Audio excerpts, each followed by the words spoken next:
don't believe in accidents. I think accidents are caused. If you have an accident, somebody caused it. If you caused it, you know better the next time. The other guy caused it, and nothing you can do about it.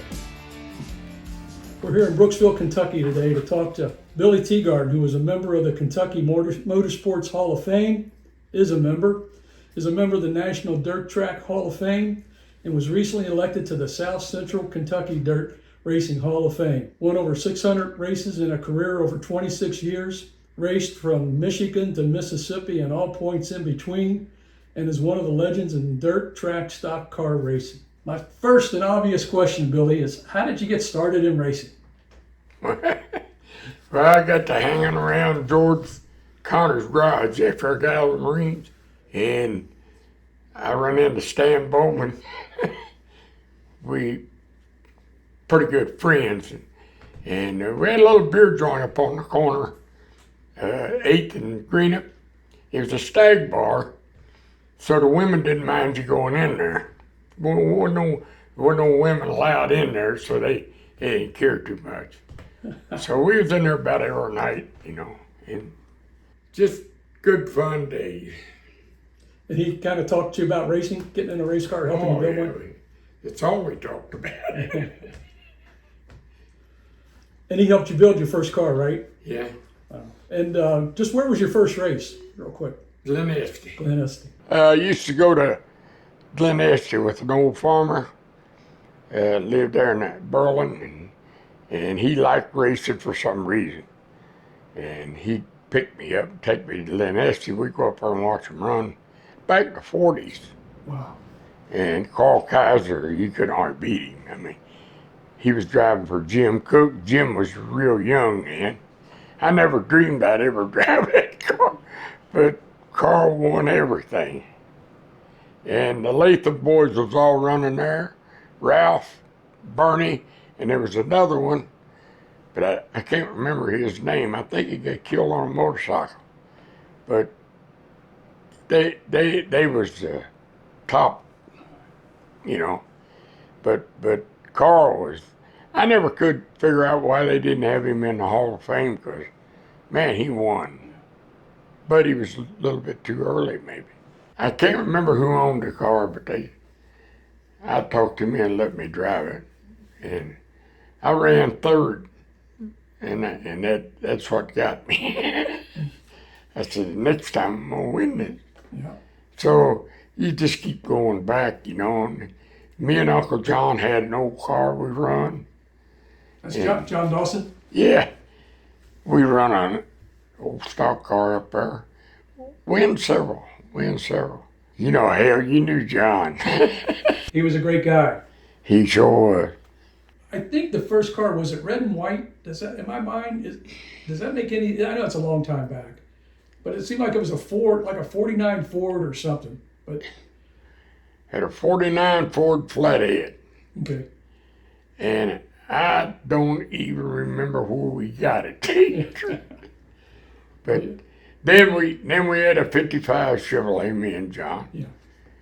And then when George got rid of the old super modified, he bought it from George somewhere or another, and it was a blue 85. But I never did ever see a picture of it. It was the old 43 car that Stan drove. Yeah. But it was a blue 85 when I drove. Yeah. You know that Stan was moving up in sprint cars and actually had a ride with Clint Bronard in an Indy car in 1962, and 2 weeks before that he died in a sprint car crash as a result of a sprint car crash in Terre Haute, Indiana. And I read that the car was rebuilt, and I heard that it was sold to somebody in Cincinnati, and that you did a test on it back at Florence Speedway a few months after that happened. Yeah, well, what was that about? Vern LeFever bought that car, and I believe Doc Dawson was driving for him, and he was going to Pennsylvania to run a race, and he wanted to make sure the engine and everything was running right. And we went out there and put about 25 laps on it. It was a good race car, man. How did it feel sitting in that car, though, knowing? Not good. Yeah, I'm sure. But it was a good car. I mean, you know, what they did, everything pretty, you know, chrome, a lot of chrome on it. And what they did, they ground the wheels down so you couldn't see them, and they chromed it. But what they done, they took the strength out of that front axle. And that's what happened. The axle broke. Mm. One broke off, and then the other broke off as it was turning through the air. And it was just then USAC banned chrome front axle. You're not allowed to run them today. Yeah, that was obviously a big change in your life. But right after that, you started driving a super modified, which is kind of like a sprint car in its day with a row bar over the top for George Connors. How'd you get involved in driving George's car? Well, George, first Lenny Renfro used to drive for him. Yeah. Before Stan drove for him. So Lenny hadn't been driving for a long time, and George put Lenny in the car, and he just couldn't get nothing done, and Jim Quintrell, he was the head over the taxi cabs and mechanic in Covington, and he told George, "Won't you let Billy try that car, you know?" So George said, "That's all right." So that's how I got to ride in it. I didn't ask for it, but I wanted to drive it, but I didn't ask. And you had some exciting rides in that. Tell me about a couple of those. Well, pretty famous. I went out of Florence 3 times. And when you mean out, you mean out. Out. What happened? We was running 397 Arca carburetor, and George bought a Algon fuel injection, and it was fast, but he really liked it because you could he drilled a 1/8" hole in the headers, and you could rev it up to 4,000 RPMs in just that flame by looking through that hole, and get every cylinder exactly the same, and they was fast. But it had a problem with the brain that run it, and it would just run off with you. And, you get down to the end of the straightaway and you're running wide open, and you back off and it don't. Next thing you're in orbit. And that happened to you more than once in that car? 3 times. 3 times. Wow. And the last time George said, he put me in there, he put a hose clamp around my foot and the gas pedal. He said, "Now, if it acts," he said, "yank, unstick it." Well, when I went over the fence, I was still yanked. But that wasn't what happened. It was inside that brain. And later on, I thought about it. Webb Spalding, he drove a sprint car with 3 4s on it. He was up there running with us at Florence. Mm-hmm. And he come over and talked to me. He said, "Billy, he said, them injectors you got on there, they're going to kill your ass." And I hadn't had any trouble with them, I said, "Well, man, they run." He said, "I know they do." He said, "I had a set of them, and I didn't sell them. I dug a hole and buried them." He said, "Tore my race car all to pieces." And I never thought anything about it, but he was right. And you had serious injuries as a result of that. Oh, you were in the hospital, that right? one. Yeah. It broke 3 of my ribs in my back and 3 in my front. Ruptured my spleen.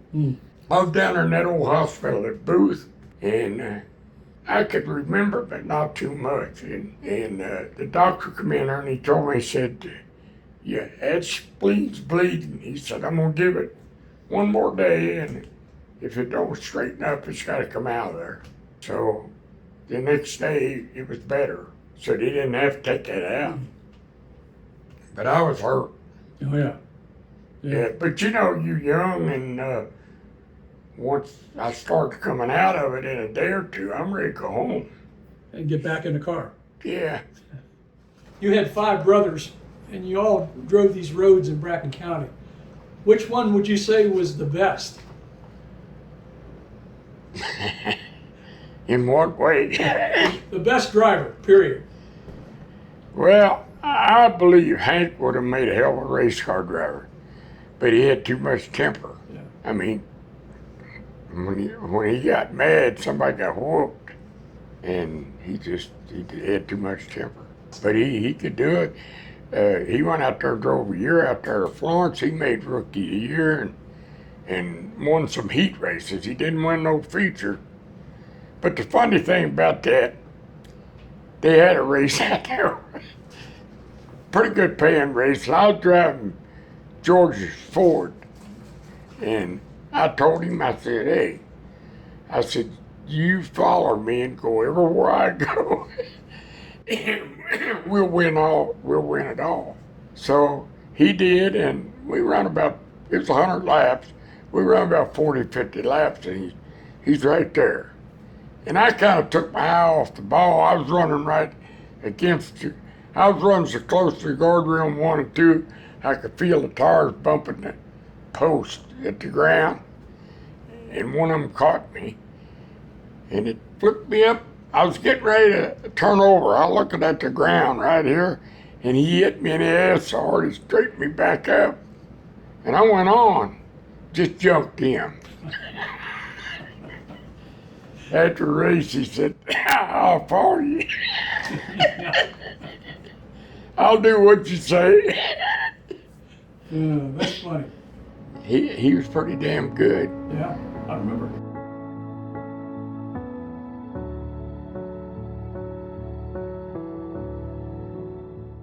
Let's talk about a really famous person, Earl Baltes, past owner of Eldora. You drove at Eldora a number of times, and Earl Baltes also inducted you into the Dirt Track Hall of Fame. Personally inducted you, which Earl was a real honor. Earl was Earl. I mean, he threw me out of the track. He threw a lot of people out of the track. What happened? We'd won some up there, and I found out later what really happened. I don't mention no name, but he called telling Earl, you know, I said I'd run anything I want to run up there. You know, had him mad at me. So we pulled in there, and he come over there, and I was driving for Jerry King. Jerry owned the Speedway down there. Yeah, Florence, yeah. And he come over there and he said, put the son of a bitch back on the trailer. You know how Earl was. Put it on the trailer, brother. And Jerry said, well, what's wrong? He said, he went up there and he stuck his finger right on the headlight. He said, I don't like it from here back. So I knew, you know, you don't argue. I just wanted to sit down. You don't argue with Earl. So we loaded it. I went up on the hill and watched the sprint. It was that anniversary race. They ran sprints and late models, and I was running real good at that time. I thought I could win it, you know. Russ Pedro wound up winning it that night, but my car, there wasn't anything wrong with it. He just loaded me. Just Earl. But he was something else, Earl was. I mean, he called me one time when I was driving for Lloyd Ruth, and he said, come up Sunday race with me. I need cars. I said, well, I can't, Earl. I said, my car's illegal at your track. What do you mean illegal? I said, well, you make everybody run a 1 4-bar carburetor, and I'm running a tunnel ram with 2 4s, and they're sticking out through the hood. There ain't no way to hide them. He said, come up, run. I said, I can't do that. I said, man, you're going to start a war. Come on up, I need cars. All right. So I pull in there and they're already looking, you know. 'Cause I'm illegal as hell and there ain't nothing you can hide. Right. So I go out there and set fast time and here they come. Like a bunch of Romans after a Christian, you know. And Tommy, the boy that helped me on the car, he was Lloyd's son-in-law, and he was one of them high-tempered guys, you know. And I told him, I said, Tommy, don't say nothing. Because I looked over and here comes Earl down through the stand, coming through that, at the flag stand. He's headed over there. I said, don't say nothing. So Earl comes up. What's going on? What's going on? They pointing at me. The guy's illegal, you know. And I was. Earl walks all the way around my car and looks at it and he said, looks like a damn race car to me. They left. They knew. Yeah, we won everything, but we was illegal. But he needed cars. He needed cars. Yeah. But it's a funny thing about that guy. He threw me out of that track, but he drove all the way down there to put me in the Hall of Fame. Yeah. That was something special. Well, you won a big race there. You won the Ohio Buckeye 100, which was a year before the first World's 100, right? Right. The year before they won the World 100, it was the Ohio State Championship or something. And I remember Earl said when he paid me, he throwed me a box full of $5 bills. What, did he pay, like $4,000 or $3,000? Paid $3,000. And hell, he said, and before I even opened it, he said, you don't have to open it, it's in there. I went in there and he said, you know, that race ain't big enough. He said, I'm going to change the name of that. Next year I'm going to call it the World 100, not the Ohio. He said, the World 100, because cars come in from everywhere. And he said, what do you think? Go up 1,000 a year. I said, man, whatever you want to do. Yeah. So that's what he's done. From then on, he raises 1,000 a year. But he didn't pay back very well. Yeah. Well, you finished in the top 10, I think, around 4 or 5 times and ran second. I ran second to Floyd. Yeah. It paid $6,000 to win. I got $1,500 for second. That's a drop. That's a drop. Yeah. But we run that day, and Floyd started on the front row. They inverted 6. And I had fast time, and I started 6, and I just never could get to him. Yeah. And finally, at the end, I'm catching him pretty quick, and he was driving that 59, which is a Rolls Royce, you know. Mm-hmm. And Logan told me after that, when I drove it, he said, "You don't know how close you come to winning that." I said, "What do you mean?" He said, "Well," he said, "we took the pictures and everything, and I went to move the car and it wouldn't move." He said, and the ring pinion was out of the rear end. Wow. Yeah. He said, "One more lap." I said, "Now you tell me." What's it take to make a good race driver? What do you have to have, in your opinion, to be a good driver? Well, first thing, you got to be at the racetrack. And the second thing is, you don't worry about getting hurt in a race car, but you always have respect. If you lose respect for a car, it'll get you down and kick your ass. And you can't be afraid, but you got to have respect. You know, a lot of young drivers ain't got no respect for equipment. And the first thing you do, you see them sitting in the fence. Mm-hmm. It's just, you take it right to the edge, but then you back up just a little bit. George Connors then stopped the building super modifieds and started building stock cars, and you started driving for him a stock car, right? Well, what happened was Lawrenceburg shut down, and we didn't have no place to race. And me and George went to Mitchell, Indiana, which was way down on a Sunday night. And there were like 25, 30 cars there. And it just, he had that junkyard to run.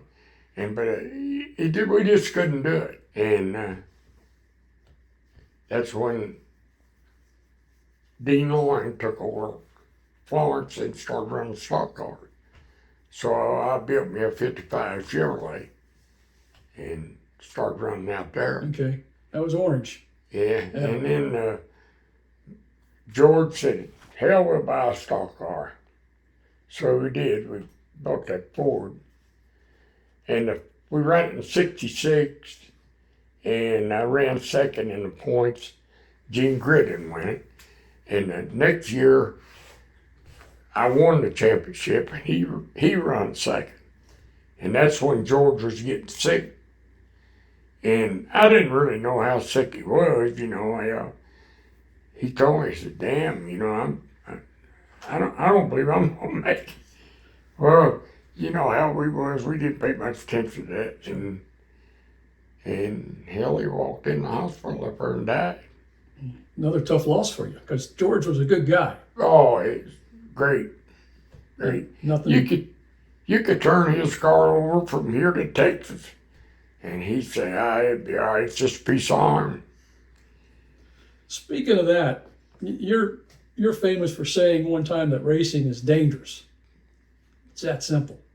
No doubt. And yeah, no thinking. Especially in our day. Helmets probably needed improving, I imagine, and no fire extinguishers or anything like that. We didn't have to get out and run. Let somebody else put the fire out.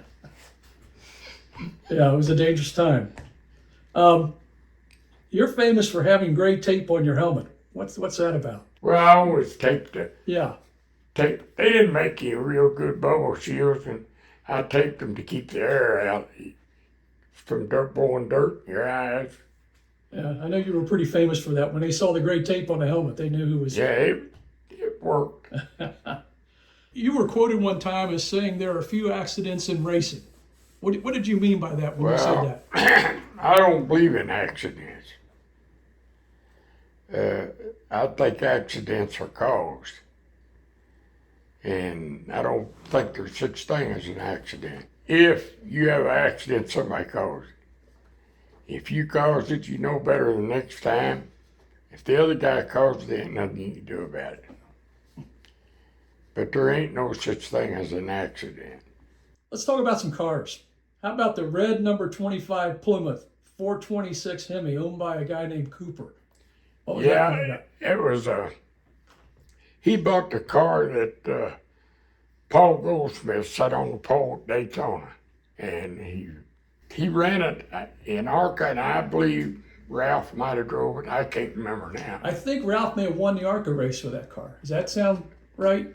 No. Ralph won it in Porter's car. Oh, okay. That's right. Landed. That's right. But anyhow, Cooper wanted to run dirt, you know, and Arca and that, and we did run Arca races, that one out up there, the top picture. And I led 84 of the 100 laps, and Iggy Katona was running second, and he was a big champion, you know, and I wanted to lap him. And I broke, and I'm sitting on the fender, and Iggy goes by a few laps to go, and he waves at me like I'm a damn fool. And so he taught me something. What did he teach you? He taught me to save my equipment when I can. But that day, they made me mad because we went out there and we ran the dash. And Jack Shanklin and me and him was in the back row. And we came off the corner, and he hit me. I didn't hit him. He bit his right door way in on my left rear quarter panel. So he's bitching about it. And John Marcum called me in the office, and he said, he said, Billy, you know you're a rookie, don't you? I said, oh yeah. You need to just follow the leaders. You know? So I thought, yeah. So we went on that day, and when we went in the corner on the first lap, Iggy had the lead, and I just kind of nudged him a little bit. Went by him, and I was gone. And I led 84 the 100 lap and broke. But I was going to win it, and I don't know how that would have come out. Hard to say with John Marcum. That's for sure. He'd have found something wrong, you know. How about, I know you drove a lot of cars. I got some of them here. The 28 owned by Morgan Chandler.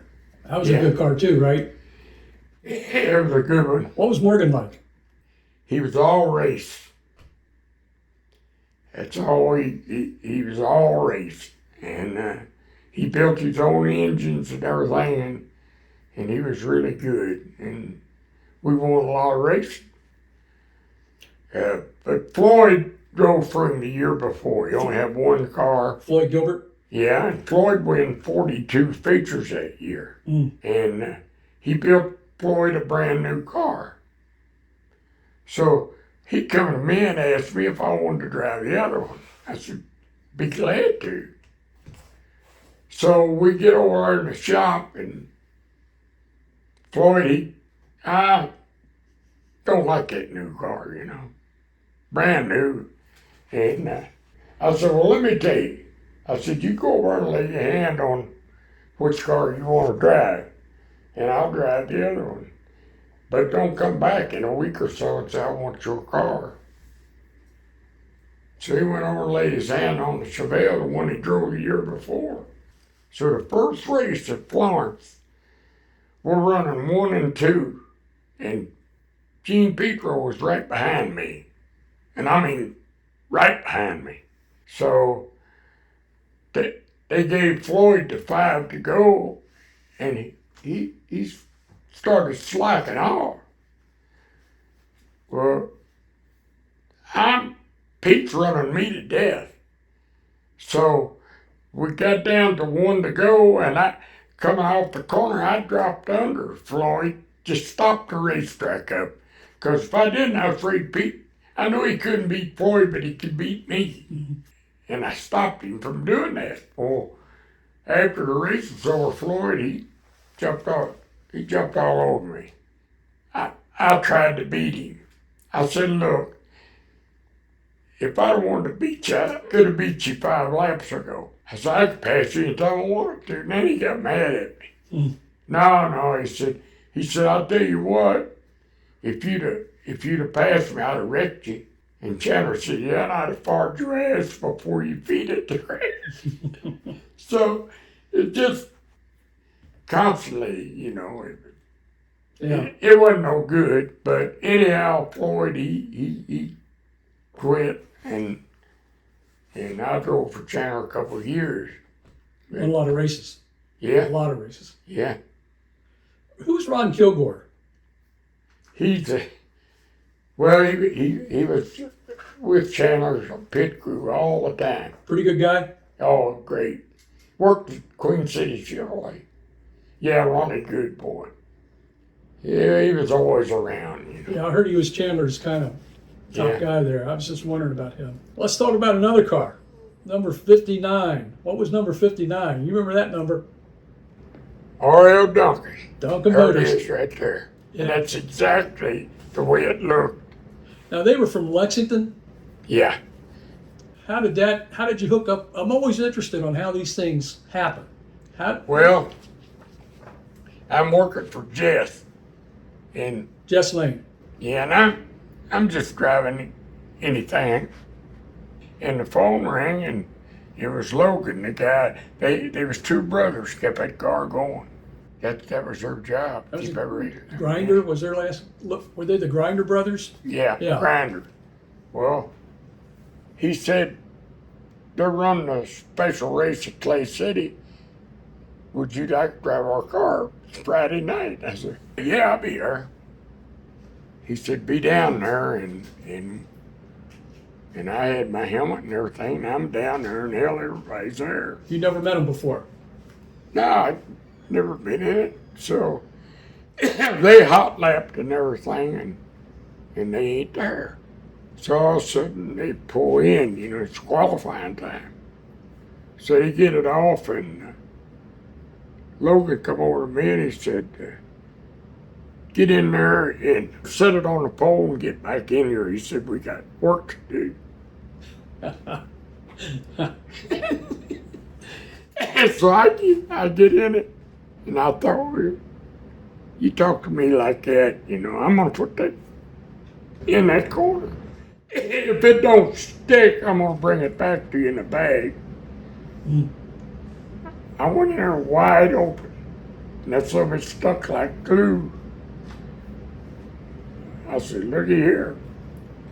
So I come back in, and we won that night. We won everything. And Florence was running 100 laps the next night, Saturday. He said, let's go up there. I said, okay. It was like the north-south, but back then they didn't call it the north-south. So we go up there, and I win it. So Logan says, they got a special race at Hopstead, Indiana tomorrow night. He said, I think it's 100 laps. I don't know, but at that time it paid like $3,000 or something. That was run by Helfrich, right? Yeah. Yeah, it's Helfrich's dad owned the track. So I go down there, and Tom had won like 12, 13 features in a row. Tom Helfrich. People hated him. And hell, we qualified first and second and started the heat race, and he's on the inside and I'm on the outside. And I can't clear him enough.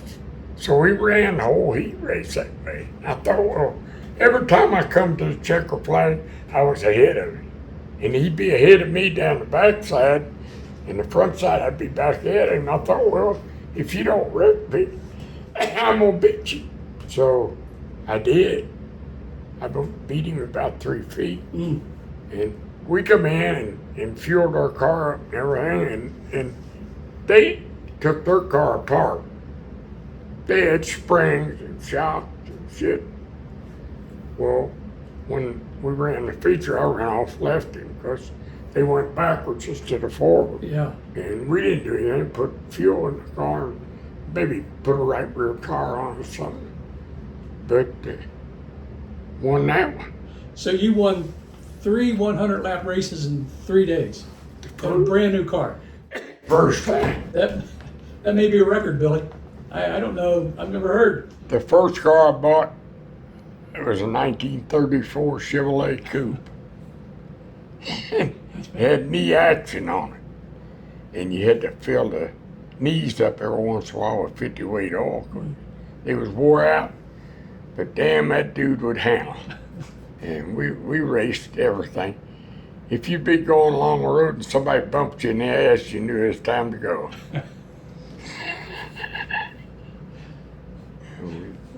That's where we learned it, mostly. And dirt just kind of come easy, For one thing, farm equipment and everything, we worked that every day, and some of that farm equipment is just a slow sprint car, kill you just as quick. So, you had to pay attention to what you was doing. And it learns you a whole lot. Because you sit down on an old farm tractor, you're almost sitting in a sprint car. It's right there. And they would flip. Yeah. And yeah, we run them from the time we was on up. How about the Paul Pipeline's car? How did that all come about? Larry Moore, he's won a lot of races in that car. And he moved on, and Bobby asked me if I wanted to drive it, and I drove it. About a year. You won some big races in that one too. Yeah. Yeah, I know. And then there was the Gullett car and the Ruth car. I wrote down there, Gullett car. I remember that. That was at Eldora. I think you probably should have won that race that day up there. Yeah, World 100. I cracked the aluminum head, and never, ever before or after did I ever crack an aluminum head. But I cracked that one, and it started running red hot. I led the first 38 laps or something, and it started running red hot and slowing down. But it didn't, what happened, it eat the water, and it got below the thing that causes the heat gauge to go up. So the heat gauge didn't go up. It stayed about 180 or 90, but the car's getting sick. So when I pulled in, it was cooked. It's tough. And Lloyd Ruth. Was his name Lloyd Ruth? Am I got that right? Number 29. Yeah, Ruth Motors. Ruth Motors. Yeah, he's from Glencoe. Yeah, I drove for Lloyd. I don't know exactly how long, but we won a lot of races. Yeah. Any cars that pop out to you that I'm missing? I didn't talk about in that era. Any cars that you can think of that I didn't just mention to you that were important? Oh, I got it. I know you got a bunch. In that cabinet. Here, I'll get it. Hey, Hold on. 29 cars. I thought there's 2 pages there. That's a lot of racing, Billy. There's a lot of racing. Boy. Yeah, I had to think about the owners because it's been so long. When the small block engines came to Eldora with the drivers from Georgia in the 70s, what did that do to late model racing? Did it change it forever? Well, it changed it completely.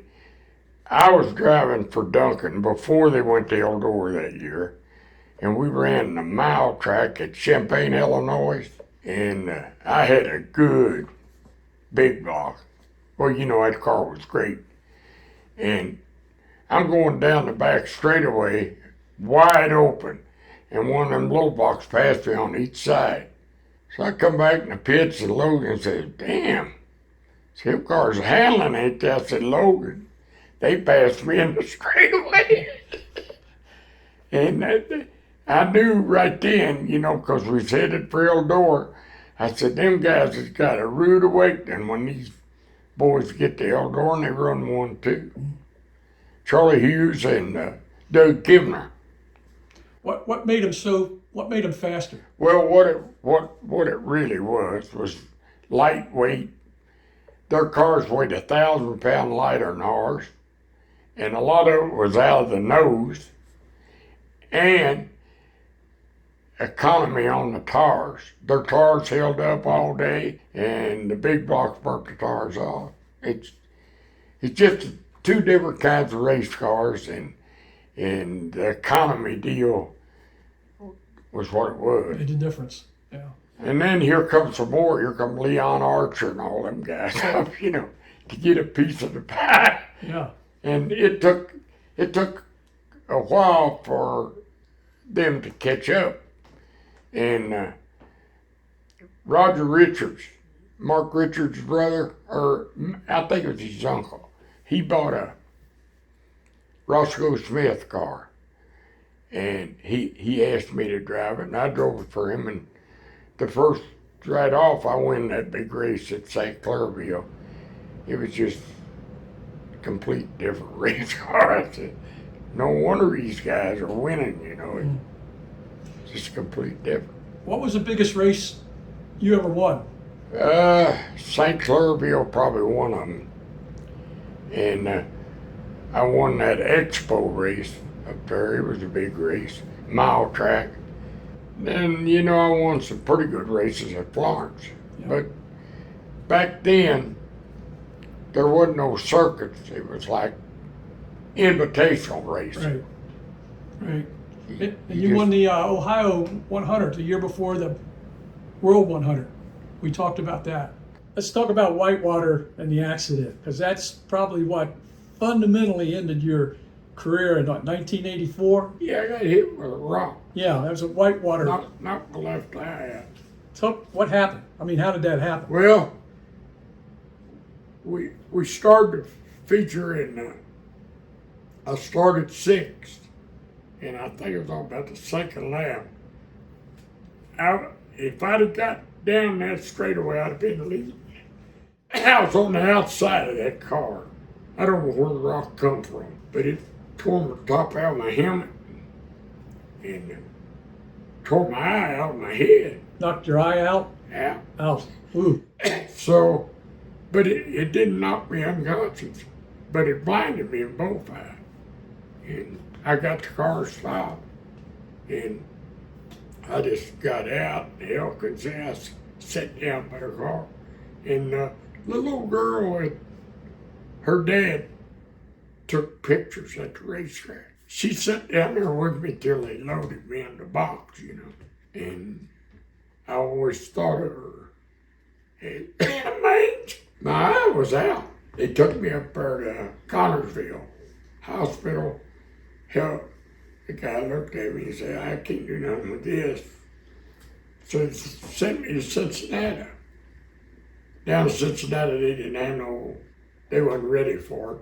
So they sent me to Covington, over out there by the racetrack. Mm-hmm. And the next day at 10 o'clock, old man Powlight, yeah, Dr. Powlight, yeah, he operated. Only put it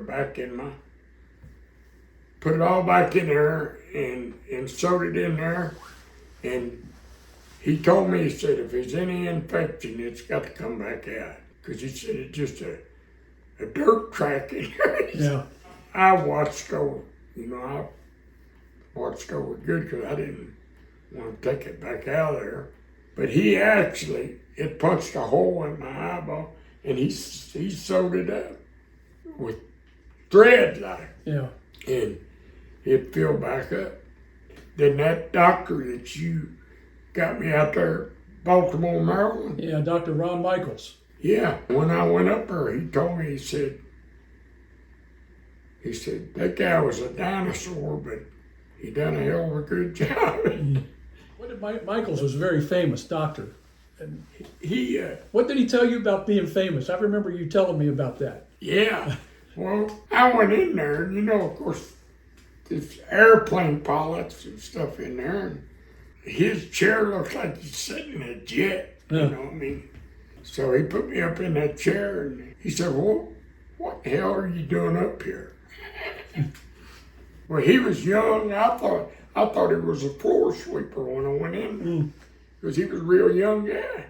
And I said, well, the guy told me you was the best. He said, no, he told you wrong. He said, there's a guy in South Africa better than me, but I'm the best for you. So my eye was just watering all the time. And he took that laser and he fixed it. And it never did water again. But you couldn't see out of it. You're blind in that eye. I'm still blind. Yeah, to the day. When you got through that and your eye healed up, you tried racing a couple more times in 85, right? I went back in 85. I got hurt in 84. Yeah. July. And I went back in 85 about middle season. And I ran second. But I couldn't see. I said, going one more shot. So I went down there and won. And I quit. And I was going to hurt somebody on myself again. So it was time to get out. And so you started in 59 and you retired. 85. 85. What a career. Here we go. Just want to shoot some names out. Jim Cook. Hell of a race car owner. And a good mechanic. And always wanted the biggest engine at the racetrack. Yeah. And hated to lose. Floyd Gilbert. Gilbert was some kind of a friend, I guess. In fact, me and him had a fight down in Richmond. And after that, I drove for him.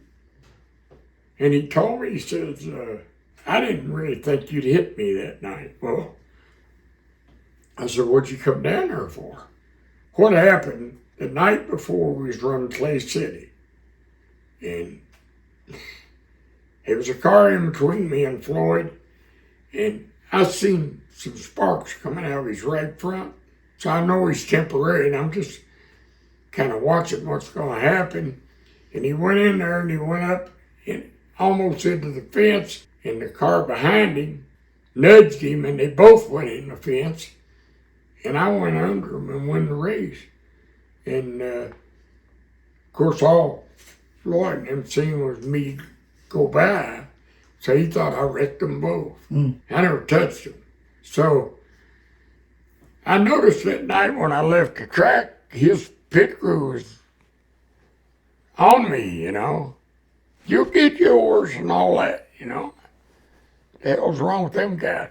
So I going up, we run Richmond the next night, and none of them friendly, you know. So they inverted 10 in the feature, and it was 100 laps. And Floyd, he was great at light putting. He could qualify a car about where he wanted it.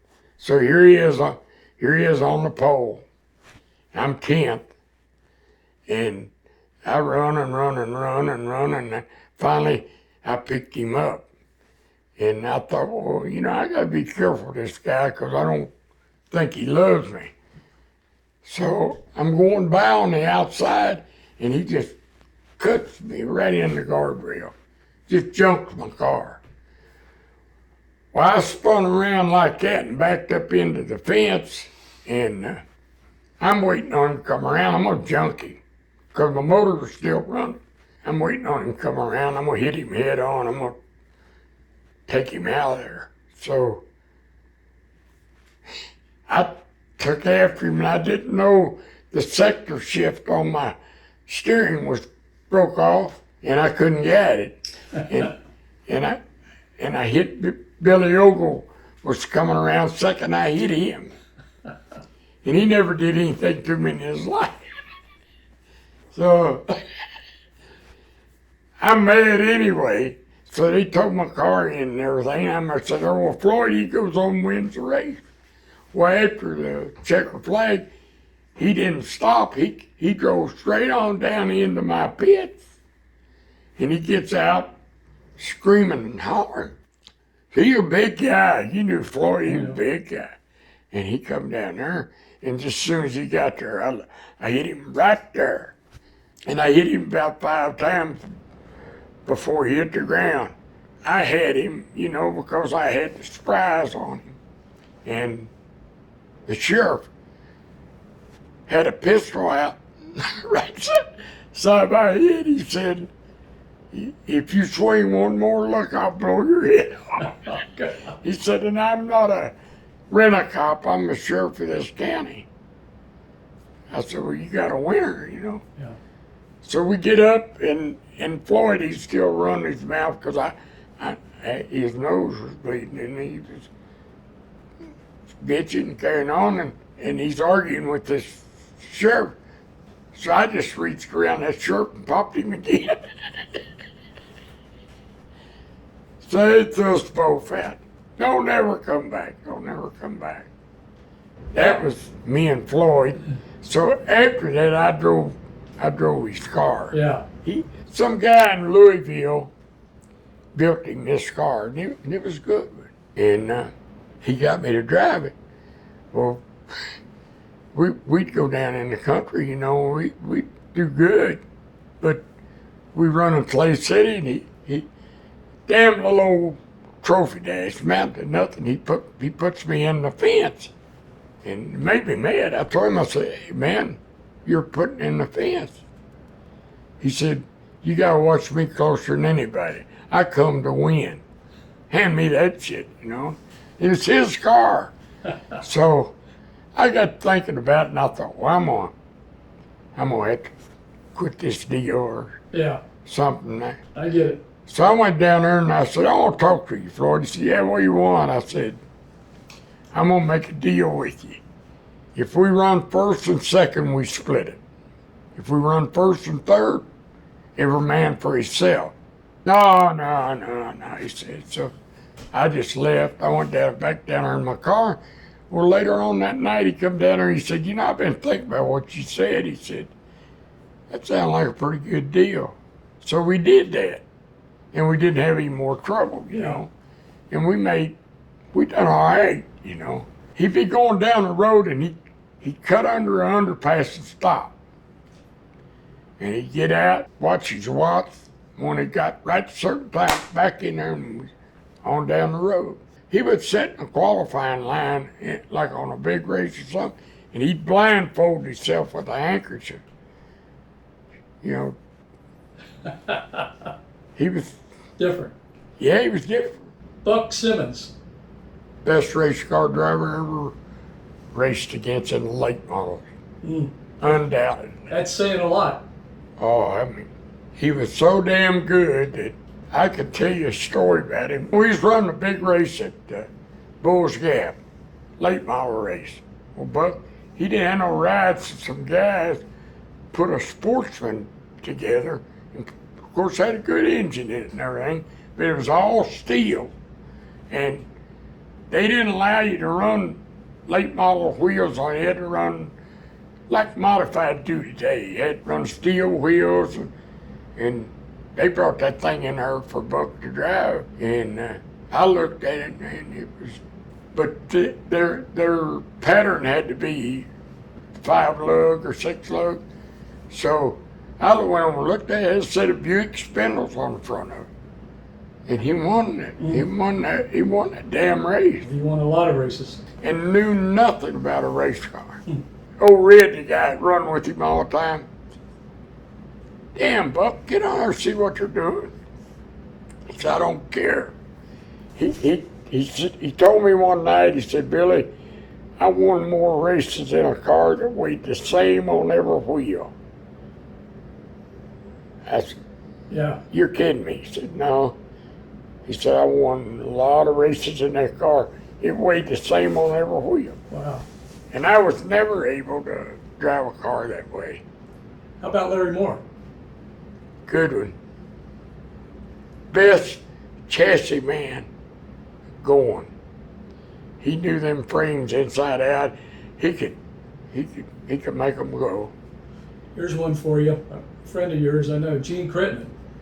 Gene Crittenden was a friend of mine. He was one of the best-hearted guys. I lost a lease on my garage there in Covington, and they sold the building, and I had 30 days to get out. And Gene come down there and told me, said, just move your stuff up there to my garage. I said, well, you ain't got room. He said, we'll put yours inside, put mine outside. Tells you everything. Were you there the night he lost his life at Tri-County? Yeah, I was running. Floyd was running between me and Gene he started on the front row, and the guy from Michigan was beside of him. And then it was Floyd and me. I probably the last guy to talk to Gene. Because I come up through the pits, and they was hollering first, get on the racetrack, and I was joking with him. I said, hey, Gene, I said, hold that Yankee. Hold that Yankee, I'll be up there. He said, he ain't going nowhere. When they dropped the green, we run several laps, and him and that guy was dueling up there, and I don't know what happened. I seen him go out, he hit that guardrail, and it just car climbed in the air like that and was turning over real slow, and all of a sudden a big ball of fire flew up, you know. And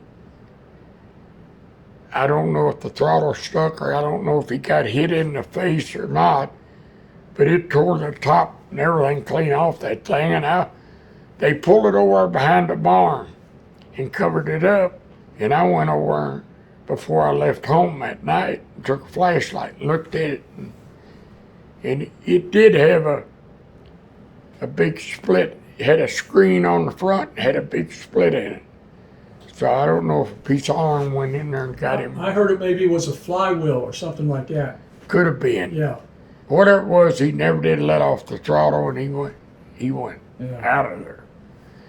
He went out there, and the motor come out the bottom because the hood pins are still in it. He went over 7 rows of cars in the parking lot. Yeah. When that motor lifted, it was light, like a beer can, you know, and it just. But Prairie, Kendall was with me, and he went over and he come back. He said, Gene's dead. And I said, He said, yeah. So then they called the race, and I knew he was right.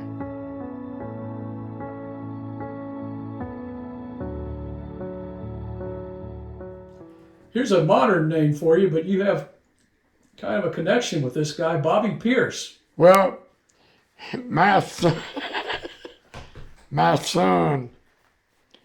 is Will Holler. Mm-hmm. He is my son. He ain't got my name, but he's my son. And he's Bobby's uncle. So that's the way it goes. Yeah. What kind of a driver is Bobby Pierce? Bobby Pierce is the best late model driver right now in the world. And I'll put him against any of them. He won 30 some races last year, and he's already won 20 this year. And they're all sanctioned races. Tough races to win. Yeah. He is it right now. And he's young, you know, but they've had him in a race car ever since he drove them little midgets when he was a boy and right up through. He's the best that there is. You met this guy. When you met him, you said he was the best driver in the world. His name was Mario Andretti. Oh yeah, and I still believe it. Yeah. He ain't like what people would think. He's like me and you. Reason why I think he's the best. A.J. Foyt's a old race car driver, no doubt. But Mario did it on both sides. He did Formula One and Indy. He won the championship in both of them. And the Daytona 500. And he won the Daytona in the late model. I think he's the greatest that ever was. And I remember when you met him and you told him just what you said here, you thought he was the greatest race car driver you ever had. We were filming the film on Stan Bowman, and you were in the film with Mario. And I told Mario, I said, well, this gentleman's won over 600 dirt track races. And Mario said, well, you won more races than me. So I take what you're telling me as a really good compliment. That's how kind of a guy he was. Yeah, he's something else. Something else. I mean, you could talk to him. He's like, you know, when we was up there at Indianapolis, he tried to slip in that place to keep people from seeing him. Yeah. And he almost made it. Here they come. Pat Patrick. Yeah. Well, me and Pat never did see eye to eye. You know, he was a good race car driver, I'll say that. But we just never did get along very well. Dick Gaines. Dick Gaines was a hell of a sprint car driver. If you opened the bottom up, he beat you. When him and Carl Kinzer was running that Blue 19 at Lawrenceburg, he was tough, man. Ross Smith. Ross Smith was a real good race car driver and a good person. Your wreck with Ross Smith, there's a picture up there. Oh man, did I wreck. Well, me and Smitty was starting on the back of a heat race. Driving super modifieds. Yeah, and Shaky was flagging, and at that time, Shaky flagged from the inside the racetrack. You know, that's the way he used to do it. Run out there, flag and run. So I'm watching Shaky because I know, I said, when Ross gets rolling, he's gonna drop that green. So sure enough, he did. And he went down the inside, and I went down the outside wide open, and we passed everybody. And when I come back up on the racetrack, I jumped right on top of him. We hit together, and I don't know how many times I turned over down there, but when it stopped, my right front wheel was inside the car with Ross. He got a little old coupe there. Yeah. And He said, damn, T-Patch, I gave you all. That's what he always called me, T-Patch. T what? He called me T-Patch. T-Patch. Said, I gave you every bit of it. And you took it. And what about Ralph Latham? Ralph was a hell of a good race car driver. And I raced with him for several years, and I never had one bad word with him, and that's saying something. But he beat you, but he didn't pull no cheap shot out. And a lot of them was full of cheap shots. But he wasn't one of them. He was straight up. And he is in the Hall of Fame. Yeah. Ralph, he went down there to Daytona and won that Permatex race, you know. It was Porter's car. He told me after he come back, he said, I've had enough of that damn place. Just two more. You raced with Vern LeFever too. Oh yeah. Yeah. I run with Vern a good bit. What do you think about Vern? He's a good guy. Still just You stop know, driving. when I was hurt, I picked that old car back up, but I wasn't really able to go race. And I took that car over to Florence, and David Spear was driving it. And David won the fast car dash in it, and then he tore it all to pieces in the feature. And it was laying there in the dirt, and I said, damn, I went. And Bird hollered through the fence, they're running a good race tomorrow at Whitewater. He said, let me drive it, cause I said, I don't know about that. I said, if I get it together, I'll call you. So little Bill was helping me, and he pretty well did it all, but we put it back together, but not like it was. And I called her the next morning, he said, yeah, I'll be there. So we go up there and he win. He win it. He was all right. Vern was. One last name. You know this name. Chuck McWilliams. Chuck. Well, I've run with Chuck ever since. Yeah. All the way up. And I never had no trouble with Chuck. You know, Good driver. He's a good race car driver, and he kind of stayed with the right equipment. You know, he didn't jump around like I did in them cars. He drove for Skillcraft there for years, and I don't know anybody jumped around in cars like I did. I go to racetrack, somebody, hey Billy, come here, you want to drive this guy? Yeah, I'll drive it. I never looked at it for safety or anything, you know, and a lot of them guys did. But I won in a lot of them cars that I was just counting in there. 30, I wrote them down, 30 different car owners I won.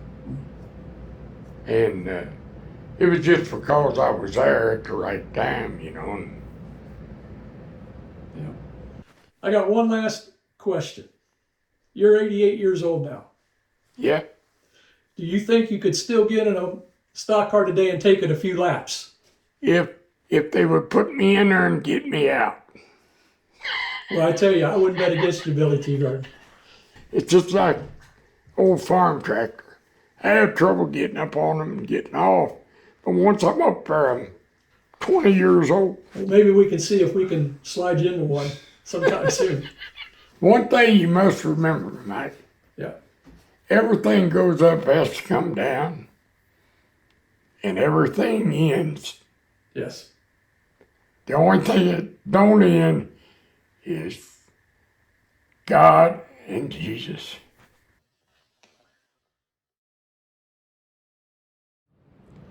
When I got out of the Marines, I was kind of lost, you know, and there wasn't nothing going on up where I lived. Everything was slow motion. I'm used to running 5 miles a day, and it was just like somebody turned the key off. I said, hell, I got to get out of here. So I went down there and got me a job, and you work to race. Nowadays, they race to live, but back then, you worked to get to the track and race. I raced while I worked there, but, well, in fact, I got fired there for racing. I wrecked that old car of George's out there, and I don't know how this guy did it, because back then filming wasn't that good.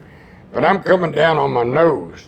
He caught a picture of me and put it in Cincinnati Enquirer, big page, and called me a daredevil and all that shit. Well, I went to work Monday morning, and Bennett Baker was my boss. You know Benny, he's a good guy, boy. Smart mechanic. He said, Billy, the old man wants to see you up there. So I went up to his office. He said, what's going on? I said, not much. He threw that Cincinnati Enquirer up. He said, what's this? I said, I had a little wreck out there and mounted nothing. And he said, well, them guys down there really like you, but you're going to have to quit this because the insurance company won't cover you, and you got to have group insurance to work here. And they said they put you in a class with skydivers. And he said they won't insure you. I said, well, I ain't going to quit racing.